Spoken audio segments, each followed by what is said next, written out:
পণ্ডিত ডাকতে বলছে আমার কাছ থেকে চলে যাবা, মক্কাতুল মুকাররমায় যাওয়ার পর মুহাম্মদকে তোমরা ডাক দিবা, মুহাম্মদকে ডাক দিয়ে তোমরা তিনটা প্রশ্ন করবা। এক নাম্বার প্রশ্ন হলো অতীতকালে সংগঠিত যুবকদের অতি বিস্ময়কর ঘটনা কি, যা জগৎবাসী জানতে চায়। ও মুহাম্মদ, অতীতকালে সংগঠিত সেই যুবকদের 7 জন যুবকের বিস্ময়কর ঘটনা কি? মুহাম্মদ তুমি যদি বল, তুমি 1 নাম্বার প্রশ্নের উত্তর দাও। 2 নাম্বার প্রশ্ন তোমাকে করছি, শোনো, কে সেই বাদশা যিনি মাশরিক থেকে মাগরিব, শিমাল থেকে জুনুব সারা পৃথিবী ঘুরেছিল, তার ঘটনা কি, ওই বাদশার নাম কি? আর 3 নাম্বার, ও মুহাম্মদ রূহ বা আত্মা কি? মুহাম্মদ বলো বলো বলো, এই রূহ বা আত্মা কি? এটা যদি বলতে পারো মুহাম্মদ, এই 3 মুহাম্মদকে তোমরা এই 3টি প্রশ্ন করবা। মুহাম্মদ যদি এই 3টি প্রশ্নের উত্তর দিতে পারে, পূর্ব দিকে সূর্য উঠে পশ্চিম দিগন্তে যাওয়া যেরকম সত্য, মুহাম্মদ নবী এটা তার চাইতে সত্যতাতে সন্দেহ না। চিৎকার দিয়ে আল্লাহু আকবার। ইহুদি পণ্ডিত যখন 3টি প্রশ্ন শিখিয়ে দিলেন, নজর ইবনে হারিস, উকবা ইবনে আবি মুঈত, এই 2 জন ব্যক্তি চলে আসলেন। আসার পর মক্কাতুল মুকাররমার ভিতরে ঢুকলেন। ঢুকায়া দেখে আল্লাহর নবী হাতিমে কাবার কাছে পিঠটা লাগায় আছেন।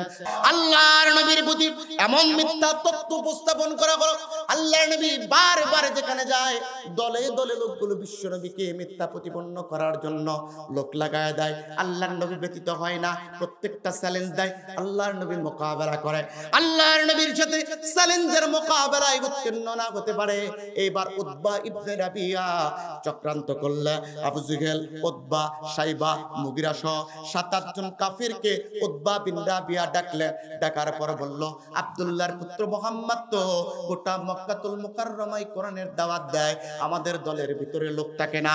মুহাম্মাদের দলের ভিতর, মুহাম্মাদের ইসলাম নামক দলে দলে দলে লোক যায়। সুতরাং আব্দুল্লাহর পুত্র মুহাম্মদ সত্য নবী কিনা, আব্দুল্লাহর পুত্র মুহাম্মদ যে দিনের দাওয়াত দেয় ওই দিন সত্য দিন কিনা, এটা পরীক্ষা করার দরকার আছে। আর এটা পরীক্ষা করার জন্য গোটা মক্কাতুল মুকাররমার ভিতরে কোন পণ্ডিতকে আমরা দেখতে পাই না। এটা পরীক্ষা করার জন্য মদিনাতুল মুনাওয়ারার ভিতরে একজন পণ্ডিত আছে, সেটা হলো হিন্দু যুধিষ্ঠির। আমাদের পক্ষ থেকে 2 জন ব্যক্তিকে প্রতিনিধি বানায় মদিনাতুল মুনাওয়ারার ভিতরে ওই ইহুদি পণ্ডিত হিন্দু যুধিষ্ঠির কাছে পৌঁছায় দাও, মুহাম্মদ সত্য নবী কিনা, মুহাম্মাদের উপর আনিত কিতাব সত্য কিনা, এটা যাচাই করার জন্য একটু 2 জন ব্যক্তিকে আমরা পাঠাইতে পারি। এই বৈঠকে যখন এই কথা বললেন, সকল টাটকা কাফিরগুলো সিদ্ধান্ত নিল মুহাম্মদকে সত্য নবী জানার জন্য, মুহাম্মাদের উপর আনিত কিতাব সত্য কিনা এটা জানার জন্য 2 জন ব্যক্তিকে সিলেক্টেড করলেন। একজন হলো নজর ইবনে হারিস, আর 2 নাম্বার উতবা ইবনে আবি মুঈত। এই 2 জন উকবা ইবনে আবি মুঈত, এই 2 জন ব্যক্তিকে প্রতিনিধি বানায়া মদিনাতুল মুনাওয়ারার ভিতর যুধিষ্ঠির কাছে পাঠানো হলো। ইহুদি পণ্ডিতের কাছে যখন পাঠানো হলো, ইহুদি পণ্ডিতের কাছে উকবা ইবনে আবি মুঈত, নজর ইবনে হারিস যে বলল, আমরা মক্কাতুল মুকাররমা, মক্কাতুল মুআজ্জামা থেকে এসেছি, আমাদের বশিয়ান নেতা উতবা বিন রাবিয়া আমাদেরকে পাঠিয়েছে একটা তথ্য জানার জন্য। আমাদের দেশের ভিতরে নবুয়তের চর্চা করতেছে মুহাম্মদ ইবনে আব্দুল্লাহ ইবনে আব্দুল মুত্তালিব। ওই মুহাম্মদ ইবনে আব্দুল্লাহ ইবনে আব্দুল মুত্তালিব সত্য নবী কিনা এটা যাচাই করার জন্য উতবা বিন রাবিয়া আপনার কাছে আমাদেরকে পাঠিয়েছে।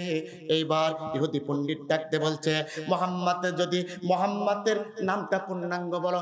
এইবার যুবকগুলো বলছে, নজর ইবনে হারিস বলে তার পরিচয় হলো মুহাম্মদ ইবনে আব্দুল্লাহ ইবনে আব্দুল মুত্তালিব। এইবার পণ্ডিত ডাকতে বলছে, সে কি বলে? বলে একটা কিতাবের দাওয়াত দেয়। বলছে ওই কিতাবের দাওয়াত, যে কিতাবের দাওয়াত দেয় ওই কিতাবের নাম কি? এইবার নজর ইবনে হারিস বলতেছে, ওই কিতাবের নাম হলো হলি কোরআন। কোথায় থেকে এসেছে? এটা তো হীরা গুহা থেকে এসেছে। এইবার যখনই বলেছে হীরা গুহা থেকে এসেছে, ইহুদি তৎক্ষণাৎ আকাশের দিকে তাকিয়ে হাউমাউ করে কাঁদতে ধরেছে।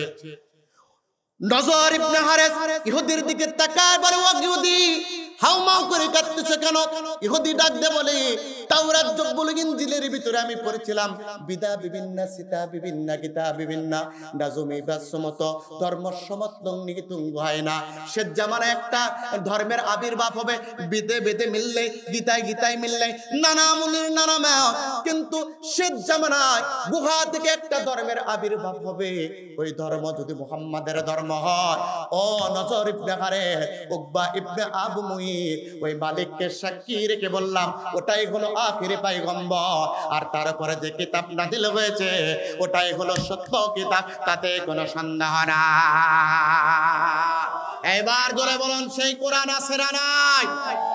জোরে বলুন, সেই কোরআন আছে না নাই? সেই কোরআনকে আমাদের ভালো লাগে কি লাগে না?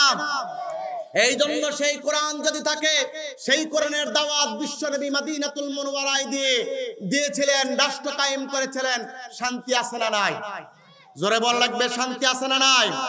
শান্তির সমাজ পেয়েছিল কিনা? সম্মানিত ভাইরা, যদি শান্তির সমাজ পেয়ে থাকে, তাহলে আমি বলবো বাংলাদেশের সকল আলিম ওলামাদেরকে এক কাতারে আসতে হবে। আমরা ন্যাশনালিজম দেখেছি, আমরা সোশ্যালিজম দেখেছি, আমরা কমিউনিজম দেখেছি, আমরা বাবার শাসন দেখেছি, আমরা স্বামীর শাসন দেখেছি, আমরা চাচার শাসন দেখেছি, আমরা সন্তানের শাসন দেখেছি, আমরা একটাবার ১,৫০০ বছর পূর্বে নাজিল হওয়া ইরাক আল্লাহর কোরআন দ্বারা বাংলাদেশের পার্লামেন্ট শাসন করতে দেখতে চাই। কে কে দেখেন হাত তুলে দেখা যায়।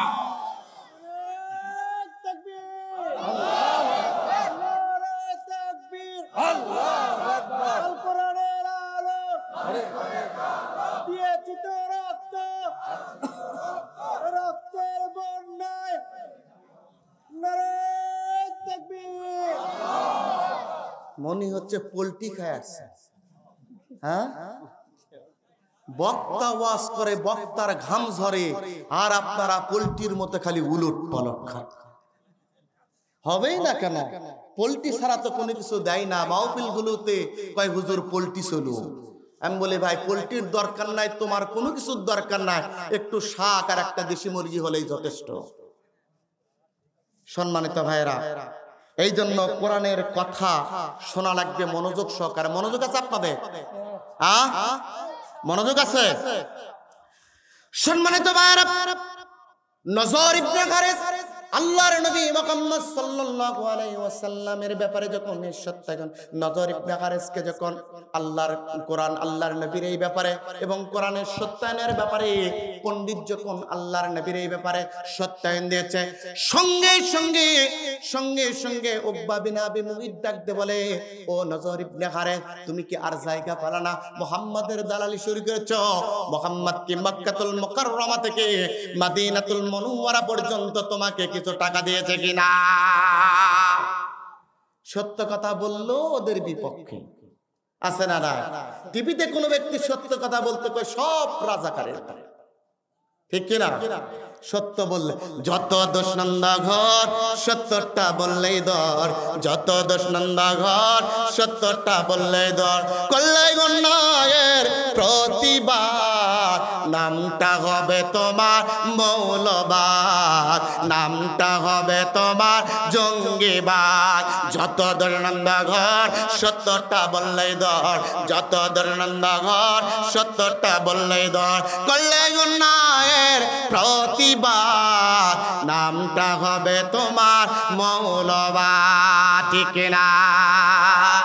সম্মানিত ভাইরা, নজর ইবনে হারিস যখন ইহুদি পণ্ডিতের কাছে এমন একটা আঙ্গুল টুকিয়েছে, এইবার ইহুদি পণ্ডিত বলতেছে, শোনো, শুধুমাত্র এই কথাই নয়, আর একটা তাওরাতের কিতাবের ভিতরে পড়েছি, যারাবা নামা নেম মুসলমানের সম্য বিবর্তি সম সম্য বিবন নম সম কৃষ্ণ নম দমন নম সম ওম শান্তি ওম অর্জুন দ্বিভাগ্যতা।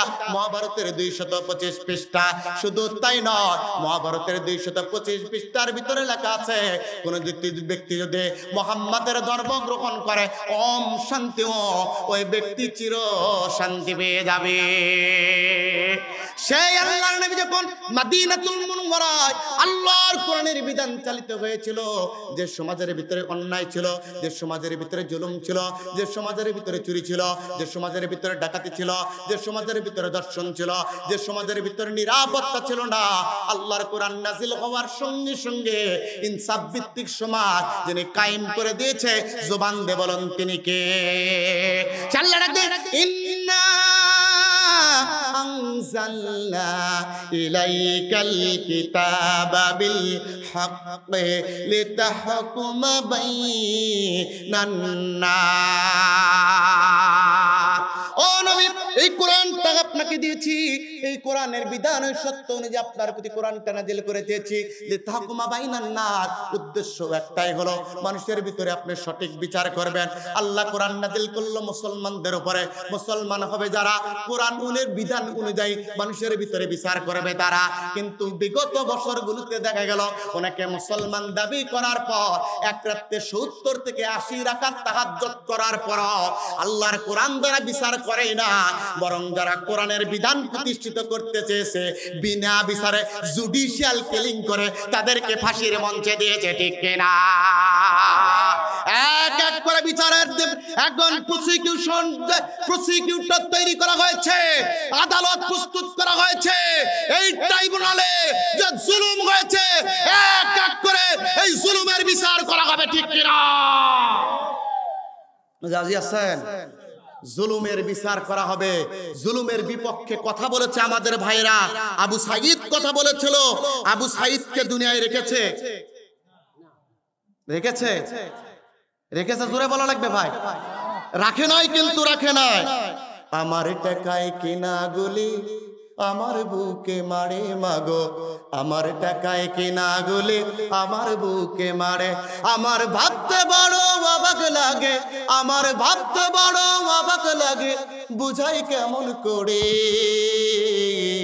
আমার টাকায় কিনা গুলি আমার বুকে মারে পুলিশ, আমার টাকায় কিনা গুলি আমার বুকে মারে, ঠিক কিনা? আমার ভাবতে বড় অবাক লাগে, সকলে বড়, আমার ভাবতে বড় অবাক লাগে, বুঝাই কেমন করে। আমার টাকায় কিনা গুলি আমার বুকে মারে পুলিশ, আমার টাকায় কিনা গুলি আমার বুকে মারে। কি অপরাধ ছিল আবু সাঈদের, দিয়েছিল বুকু পেতে, ন্যায্য দাবি আদায় করতে গিয়েছিল রাজপথে, ঠিক কিনা? কি অপরাধ ছিল আবু সাঈদের, দিয়েছিল বুকু পেতে, ন্যায্য দাবি আদায় করতে দিয়েছিল রাজপথে। আমি শহীদ মাঙের করুণ কান্না, আমি আবু সাঈদের মাঙের কান্না থামাই কেমন করে। আমার টাকায় কিনা গুলি আমার বুকে মারে পুলিশ, আমার টাকায় কিনা গুলি আমার বুকে মারে। আমার ভাবতে বড় অবাক লাগে, আমার ভাবতে বড় অবাক লাগে, বুঝাই কেমন করে। আমার টাকায় কিনা গুলি আমার বুকে মারে পুলিশ, আমার টাকায় কিনা গুলি আমার বুকে মারে। কি অপরাধ ছিল মীর মুগ্ধের পানি নিয়ে যাওয়া, গেছিল কিনা? জোরে বলা লাগবে।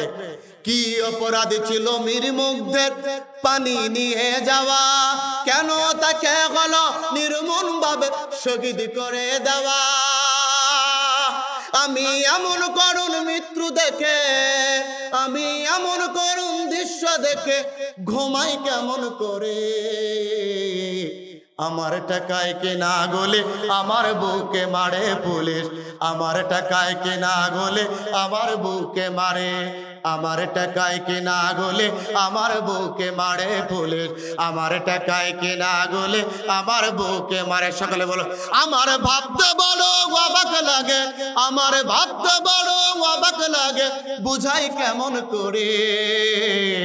আমার টাকায় কেনা গলে আমার বুকে মারে পুলিশ, আমার টাকায় কেনা গলে আমার বুকে মারে, ঠিক কিনা?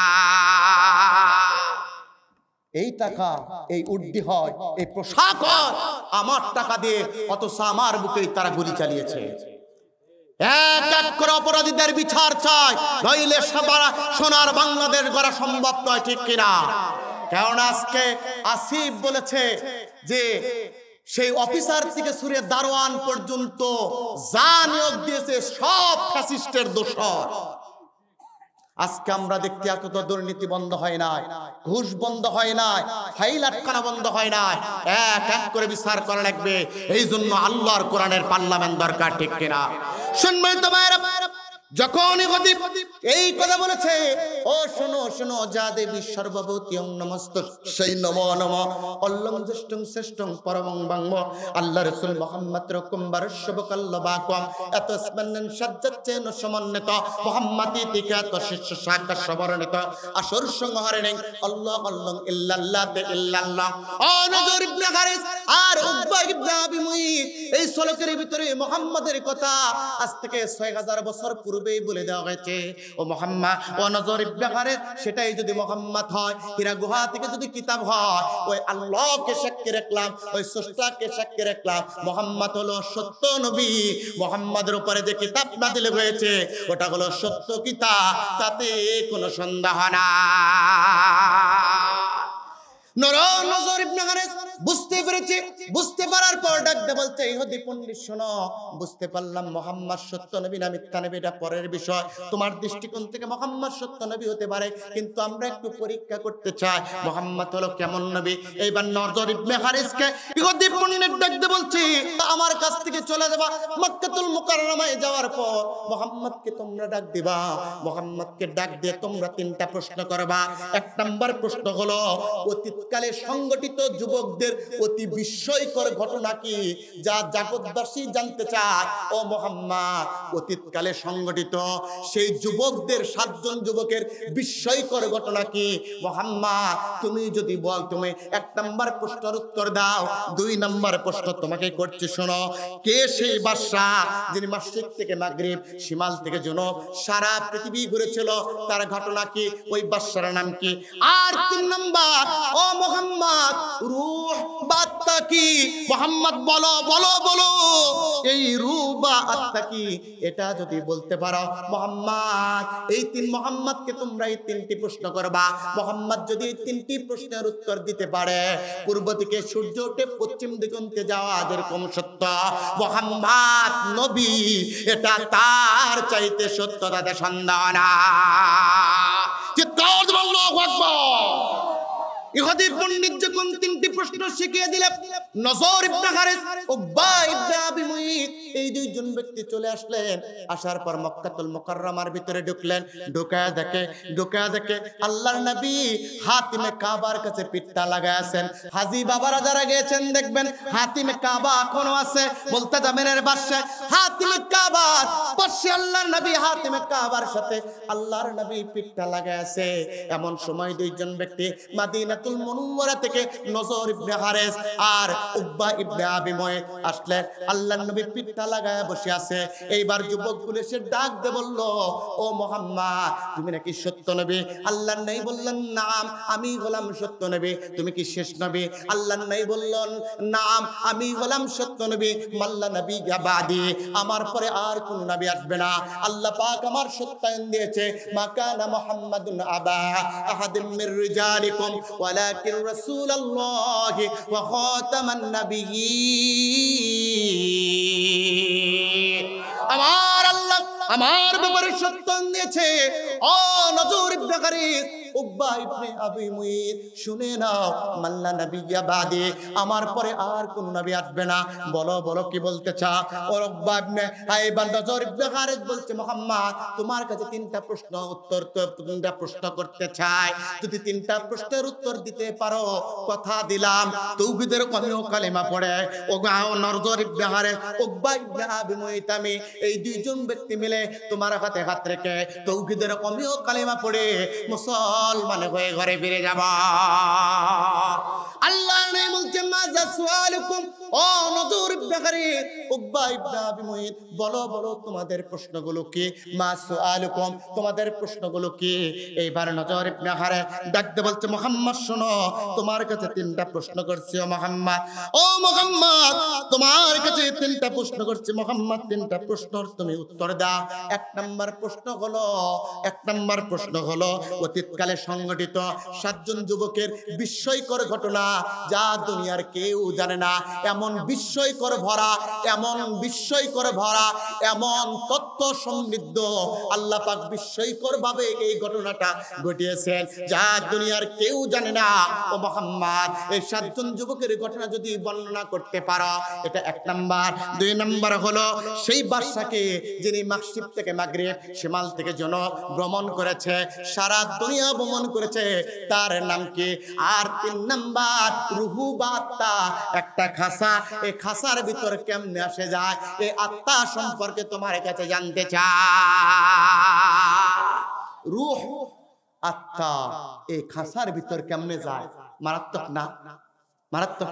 খাসার ভিতর অসীন পাখি কেমনে আসে যা, ধরতে পারলে মন বেরি দিতাম তাহার পা।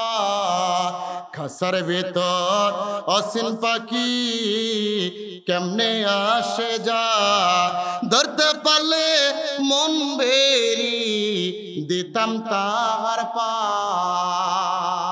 কেননা মানুষের দেহ কিন্তু একটা খাসা, রূহ কোন কায়দায় আসে? মানুষ যখন ঘুমাতে যায় তখন কিন্তু মরার মতো একটা খাসা পড়ে থাকে, আবার ঘুম থেকে যখন জাগ্রত হয় ওই মানুষ আবার সিংহের মতো, বাঘের মতো শক্তি সাবল হয়ে তামাম পৃথিবী দাবিয়ে বেড়ায়। কথা বলেন ঠিক কিনা? আল্লাহর নবীকে যখন 3টি প্রশ্ন করেছে, আল্লাহর নবী ডাকতে বললেন, ও নজর ইবনে হারিস, তোমার এই 3টি প্রশ্নের উত্তর দিব আগামীকাল। কিন্তু আল্লাহর নবী ইনশাআল্লাহ বললেন না, আল্লাহর নবী ভুলে গেলেন। আল্লাহর নবী বললেন আগামীকাল উত্তর দিব। নজর ইবনে হারিস, উকবা ইবনে আবি মুঈত চলে গেলেন। আবু জেহেল, উতবা, শাইবা, মুগীরা, উতবা বিন রাবিয়া এদেরকে বললেন মুহাম্মদ আগামীকাল প্রশ্নের উত্তর দিবে। 3টি প্রশ্ন করে এসেছি, আগামীকাল 3টা প্রশ্নের উত্তর যদি যথার্থ হয়, সঠিক হয়, তাহলে আমরা ঈমান আনয়ন করব। উকবাম এই কথা যখনই বলেছে, আবু জেহেল ডাকতে বলতেছে, ও উকবা ইবনে আবি মুঈত আর নজর ইবনে হারিস, মুহাম্মদ প্রশ্নের উত্তর দেখ কিংবা না দেখ তাতে কোনো যায় আসে না। মুহাম্মাদের যদি উপরে ঈমান আনয়ন করে কালেমা গ্রহণ করো, মুহাম্মাদের কিতাব যদি মেনে নাও, ক্ষমতা থাকবে না। সুতরাং মুহাম্মদকে ভালোবাসতে হবে, আর মুহাম্মদকে ভালোবাসতে হবে সত্যবাদিতার জন্য। আর মুহাম্মাদের কাছ থেকে ক্ষমতা দখল করা লাগবে, মুহাম্মদকে ভালোবাসা লাগবে, মুহাম্মদকে ভালোবাসা লাগবে চরিত্রের জন্য। আর মুহাম্মদকে আঘাত করা লাগবে, মুহাম্মদ থেকে দূরে থাকা লাগবে অবৈধ ক্ষমতা বাঁচানোর জন্য। এই দৃশ্য ছিল না? হ্যাঁ, হুজুরদেরকে নিয়ে যা বলে, হুজুর আমাদের নেত্রী তাহাজ্জুদ গুজারি, আমাদের নেতারা 70-80 রাকাত নামাজ পড়ে, নফল নামাজ। সুতরাং হুজুর, আমরা হুজুরকে ভালোবাসি মুখে বলে, আর হুজুরকে তলে তলে জবাই করে। ঠিক কিনা? হ্যাঁ, ভালোবাসে হুজুরের চরিত্রের কারণে, আর হুজুরকে ফাঁসির মঞ্চে তোলে অবৈধ ক্ষমতা টিকে থাকার জন্য। ঠিক কিনা? মেনে নেওয়া লাগবে, তাফসীর গুলো মেনে নেওয়ার জিনিস। আমদাদ আমলের কোনো কিছু শুনবেন না, মনোযোগ দেন। সম্মানিত ভাইরা, আবু জেহেল এই কথা শোনার পর বললেন, আবু ডাক দিয়ে বললেন, নজর ইবনে হারিস আগামীকাল করে যাবা। সকালবেলা হয়ে গেল, রাত্রেবেলা পেরিয়ে গেল। সকালবেলা নজর ইবনে হারিস, উকবা ইবনে আবি মুঈত আল্লাহর নবীর কাছে আসলেন। আল্লাহর নবী আবারও হাতিমে কাবার কাছে পিঠটা লাগায় দিয়েছে। বিশ্ব নবী পিঠটা লাগায় দিয়ে বসে আছে। এইবার ডাক দিয়ে বলে, মুহাম্মদ বলে উত্তর বলো। আল্লাহর নবী উত্তর দিতে পারে না। বিশ্ব নবীর চোখ দিয়ে গড় গড় করে পানি পড়ে। ইমামে ফখরুদ্দিন রাজি বলেন, আল্লাহর তাফসীরে কাবীরের ভিতরে বলেন, আল্লাহর নবীর একটা চোখের পাওয়ার ছিল। আল্লাহর নবী যখন চক্ষু দুইটা বন্ধ করতেন, ওই চক্ষু দুইটার কানেক্টেড আল্লাহর আরশে আজিমের গোড়ায় হয়ে যেত। আল্লাহর নবীর এমন একটা পাওয়ার ছিল, কিন্তু আমার দেশের কিছু ভণ্ড নামক পীর দাবিদার আছে, ওই ব্যক্তিগুলো বাংলাদেশ থেকে খানে কাবা পর্যন্ত দেখতে পায়। এমন ভণ্ড আছে না? দয়াল বাবা ভণ্ড বাবা গাছ দয়াল বাবা কলা খাবা গাছ লাগিয়া খাও, পরার গাছের কলা দেখে কেন মিটমিটায়া চাও বাবারে, এমন ভণ্ড আছে না? দয়াল বাবা ভণ্ড বাবা লাগে আমার ডর, দয়াল বাবা ভণ্ড বাবা লাগে আমার ডর, ফেরেশতারা গুরজু মারবে কবরের ভিতর। এইরকম ভণ্ড আছে। অথচ আল্লাহর নবী চক্ষু দুইটা বন্ধ করলেন, আল্লাহর আরশ আজিমের গোড়া কানেক্টেড হয়ে গেল, আল্লাহ রাব্বুল আলামিন বিশ্ব নবীর সাথে যোগাযোগ করলেন না। একদিন চলে যায়, 2 দিন চলে যায়, 3 দিন চলে যায়, 4 দিন চলে যায়, 5 দিন চলে যায়, এইভাবে 15 দিন পর্যন্ত চলে যায়। গোটা মক্কাতুল মুকাররমায় একটাই শব্দ ওঠে, হই হই রই রই, মুহাম্মাদের কিতাবটা গেল কই, হই হই রই রই, মুহাম্মাদের জিব্রাইল গেল কই। 1500 বছর পূর্বে কাফেররা এই স্লোগান তুলেছিল, 1500 পরে বাংলাদেশে দেখেছি এই যে ওই কাফেরদের উত্তরসূরিগুলো জালিমেরা স্লোগান তুলেছিল, হই হই রই রই, হুজুররা গেল কই। হুজুর আছে না? না। আমরা সেদিন স্লোগান তুলেছি, পালা রে পালা জলদি পালা, নইলে তোদের গলে জুতার মালা, পালা রে পালা জলদি পালা, সকলে পালা রে পালা জলদি পালা, নইলে তোদের গলে জুতার মালা। হুজুর আসছে বাতিল তো কাঁপছে, হুজুর আসছে বাতিল তো কাঁপছে, এবার হবে প্রতিশোধের পালা, পালা রে পালা জলদি পালা, নইলে তোদের গলে জুতার মালা। আছে ওই বাবার গলায় কই শেখ মুজিবের মূর্তি কি করছে, মারো টান মুক্তি হবে খান খান। অথচ বিগত 16 বছর নমরুদের উত্তরসূরি হয়ে, ফেরাউনের উত্তরসূরি হয়ে, হামানের উত্তরসূরি হয়ে, কারুনের উত্তরসূরি হয়ে, জগদ্দল পাথরের মতো জাতির মাথার উপরে বসে আল্লাহর কোরআনের মাহফিলে বাধা দিয়ে নাস্তিকবাদী শিক্ষা ব্যবস্থা চালু করে রাস্তার মোড়ে মোড়ে মূর্তি নির্মাণ করে আল্লাহর কোরআনকে নিষিদ্ধ করার পায়তারা করেছিল। সেখান থেকে আল্লাহ এক ধাক্কা দিয়ে এমন একটা ধাক্কা দিয়েছেন, পিছনের দরজা দিয়ে বাতিল পালাতে বাধ্য হয়েছে। এই বাতিলদেরকে আর কোনদিন বাংলার মসনদে আসতে দেওয়া হবে না, হবে না, হবে না, ঠিক কিনা? ওই আল্লাহ আছে না? হ্যাঁ, আল্লাহ আছে, আল্লাহর খেলাও আছে, প্রমাণ পেয়েছি আমরা। সম্মানিত ভাইরা, 15 দিন পর্যন্ত আল্লাহর নবীর কাছে যখন আসে না, চারিদিকে প্রপাগান্ডা শুরু হয়ে যায়। আল্লাহর নবী বিচলিত হয়ে গেলেন, 2 চোখের পানি আল্লাহর নবী ছেড়ে দিলেন। আল্লাহর নবী যখন 2 চোখের পানি ছেড়ে দিলেন, তখন জিব্রাইলকে আল্লাহ পাক ডাক দিয়ে, জিব্রাইল আর করোনা দেরি, তাড়াতাড়ি যাও আমার বন্ধু। ও জিব্রাইল আর করোনা দেরি, তাড়াতাড়ি যাও আমার বন্ধুর কাছে, আমার বন্ধুকে যাও বলো আর হতাশা হওয়ার দরকার নাই, বিচলিত হওয়া দরকার নাই। আমার বন্ধুকে এমন একটা প্রশ্ন করবে যার উত্তর আমি রব্বুল ইজ্জত ওয়াল জালাল তামাম পৃথিবী সৃষ্টির 50,000 বছর পূর্বে লাউহে মাহফুজের কলম দ্বারা বাইতুল ইজ্জা নামক স্থানে আমি রব্বুল ইজ্জত ওয়াল জালাল লিখে দিয়েছিলাম। ও জিব্রাইল যাও রে জিব্রাইল, যাও যাও যাও, আমার বন্ধুকে জানায় দাও তামাম পৃথিবী সৃষ্টির 50,000 বছর পূর্বে লিখিত বাইতুল ইজ্জা নামক স্থান থেকে সূরাতুল কাহাফের 110টি আয়াত আমার জিব্রাইল আমার বন্ধুর পরে মেসেজ আকারে সেন্ড করে দাও। আমার বন্ধুকে সেন্ড করে দিয়ে ওই ইহুদি কাফের মুশরিক বেদুইন আর কুরাইশদের প্রশ্নের উত্তর দেওয়ার ব্যবস্থা করে দাও।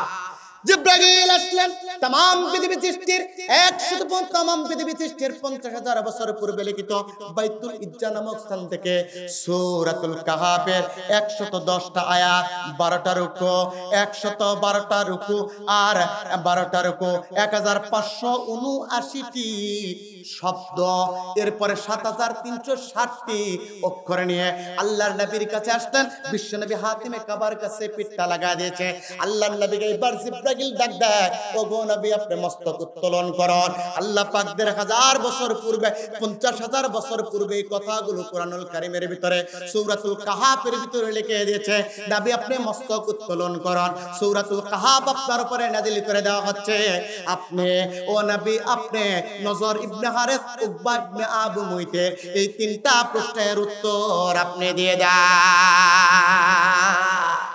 সূরাতুল কাহাফ নাযিল হলো কি নাযিল হলো কেবল নাযিল হলো আলোচনা চলবে হ্যাঁ কি আলোচনা চলে ঢোকেন দেখবেন দাজ্জালের খেলা কি চলছে নতুন হাদিসগুলো ধরবেন আর আপনাদের সন্তান কেমন কথা বলে কোথায় থেকে বলে একটু শুনে যান বাবার কিচ্ছা কোনো কথা বলি না যা বলে আল্লাহর কোরআন থেকে বলেছি বাবা এই কোরআনের কথাগুলোই শিখিয়েছেন বাদশার নাম হলো দাকিয়ানস জর্ডানে যার বাসা এই দাকিয়ানসের সম্পর্কে আল্লাহর নবী বলছেন দাকিয়ানস এই জর্ডানের বাদশা এই বাদশা হলো জালিম বাদশা এই বাদশা জর্ডানের এই বাদশা হলো জালিম বাদশা এই বাদশার বৈশিষ্ট্য হলো তিনটা এক নাম্বার বাদশা হলো জালিম দুই নাম্বার হলো নিষ্ঠুর তিন নাম্বার হলো মূর্তি পূজক তাহলে तमाम পৃথিবীতে যত স্বৈরাচার আছে ওই স্বৈরাচারের বৈশিষ্ট্য কয়টা জোরসে বলুন কয়টা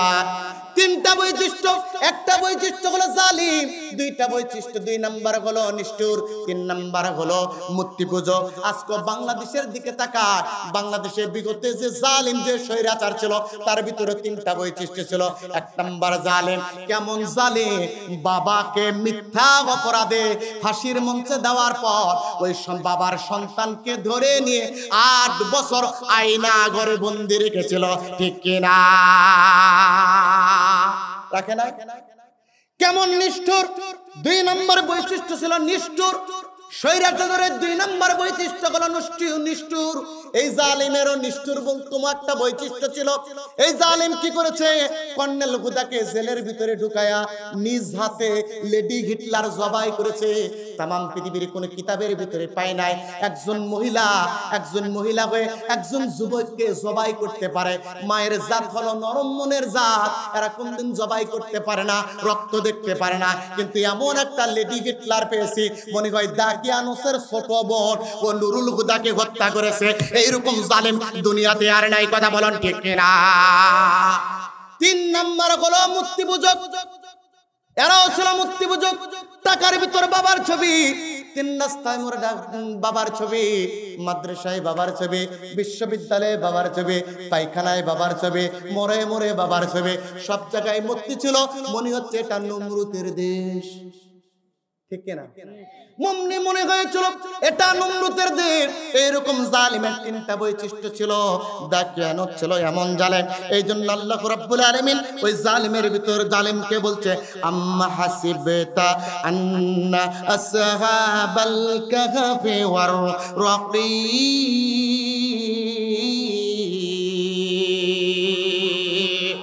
এই জালিমের কথা আল্লাহ রাব্বুল আলামিন কুরআনুল কারীমের ভিতর আল্লাহ রাব্বুল আলামিন স্মরণ করে দিলেন এই জালিম এমন একটা জালিম এইবার ওই বাদশা তেমন একজন জালিম ছিল দেখেন তার রাষ্ট্রের ভিতরে অর্ডিন্যান্স জারি করলো আমার রাষ্ট্রে থাকবে যারা মূর্তি পূজা করবে তারা আমার রাজ্যে থাকবে যারা মূর্তির কাছে মাথা নত করবে তারা অর্ডিন্যান্স যখন জারি করলো 7 জন যুবক মস্তকটা উত্তোলন করে বলল ও দাকিয়ানি আলা লাহুল খালকু ওয়া আলা লাহুল খালকু ওয়াল তাবারাকাল্লাহু রাব্বুল আলামিন तमाम পৃথিবী যার সৃষ্টি যার কেবলমাত্র শুধুমাত্র হুকুম চলবে তার সুতরাং মাথা যদি নত করতে হয় মূর্তির কাছে করব না মহান রবের কাছে সৃষ্টি মাথা নত করব বলুন তো तमाम পৃথিবী সৃষ্টি কার জোরে বলুন কার আল্লাহ পাক বলে ওয়ালা ইনসালতাহুম মান খালাকাস সামাওয়াতি ওয়াল আরদ লা ইয়াকুলুন্নাল্লাহ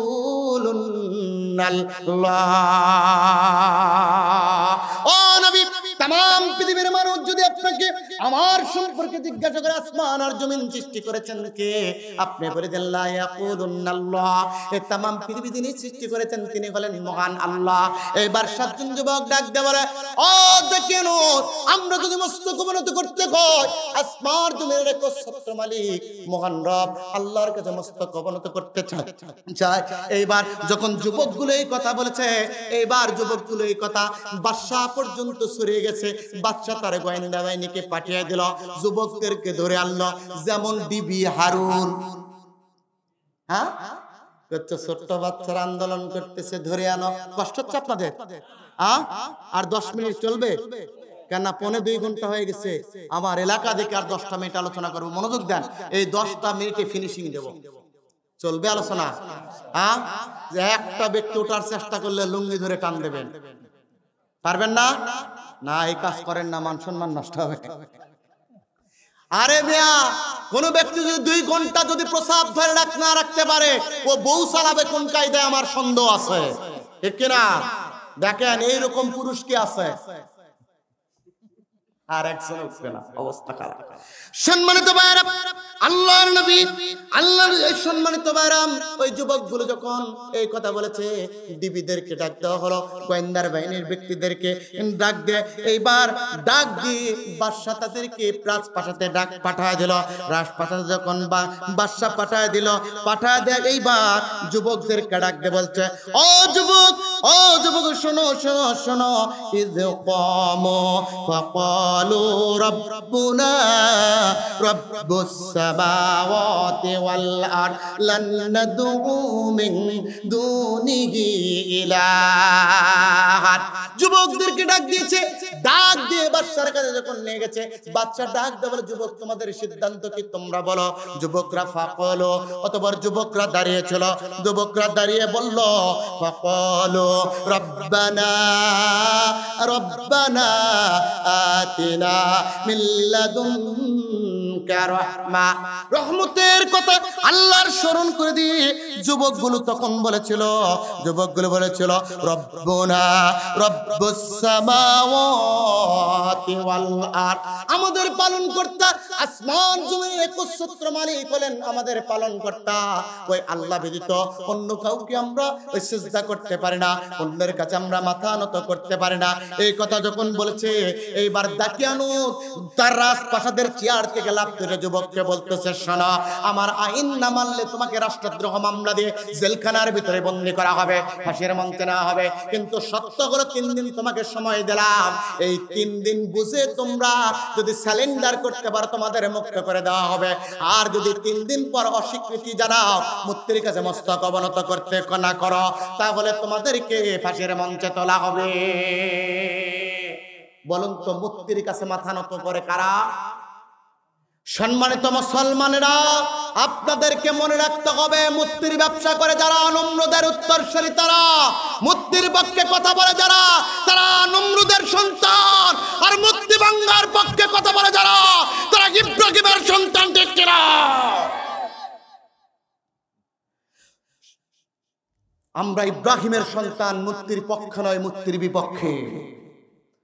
সম্মানিত ভাইরা, যুবকগুলো 3 দিন পরে ডাকা হলো, যুবকগুলো 3 দিনের অপেক্ষা করলো না।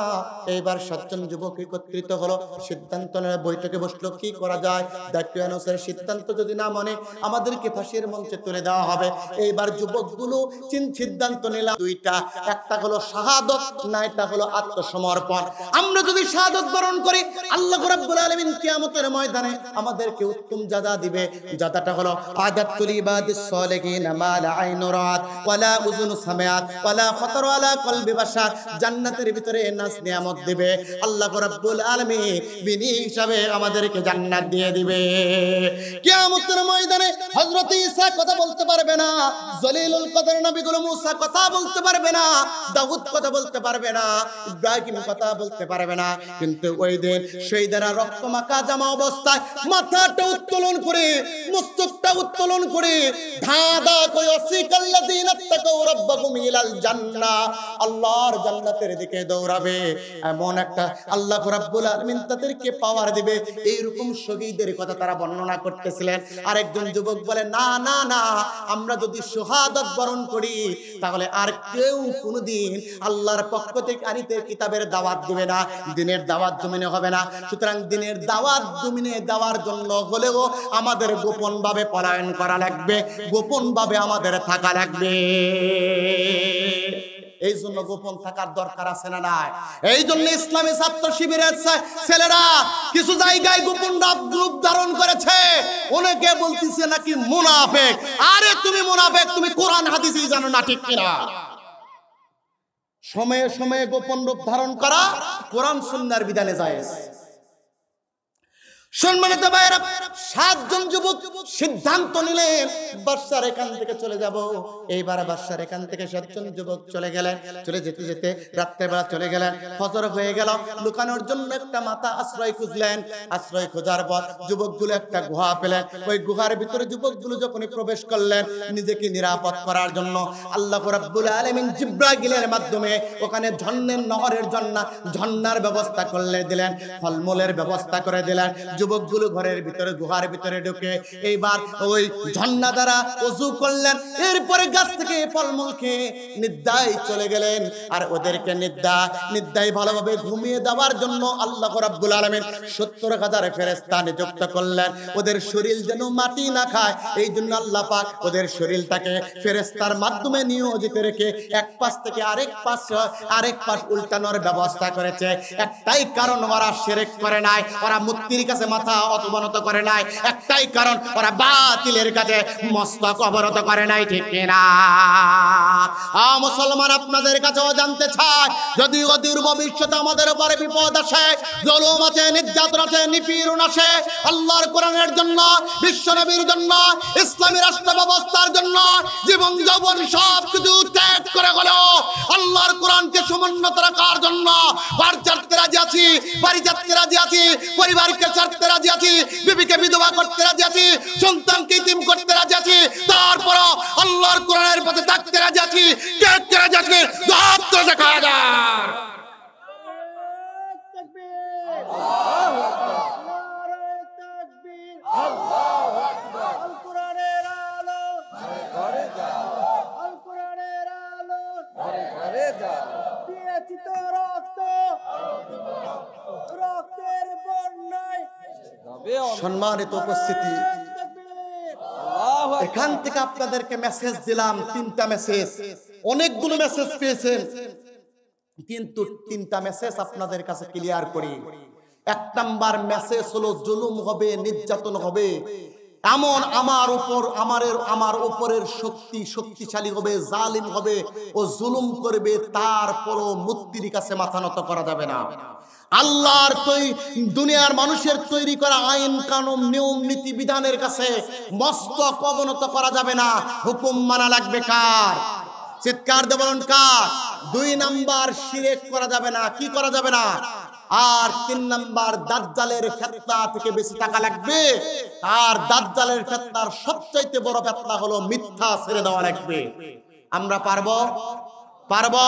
শিরক ছাড়তে পারবো, মিথ্যা ছাড়তে পারবো, বাতিল মসনদ ভেঙে চুরমার দিয়ে আল্লাহর কোরআনের পক্ষে দাঁড়াতে পারবো ইনশাআল্লাহ। আল্লাহ কবুল করুক, কোরআনের পথে আসার তৌফিক দান করুক। ওয়া আখিরু দাওয়ানা আলহামদুলিল্লাহ। আসসালামু আলাইকুম ওয়া রাহমাতুল্লাহি তাআলা ওয়া বারাকাতুহু।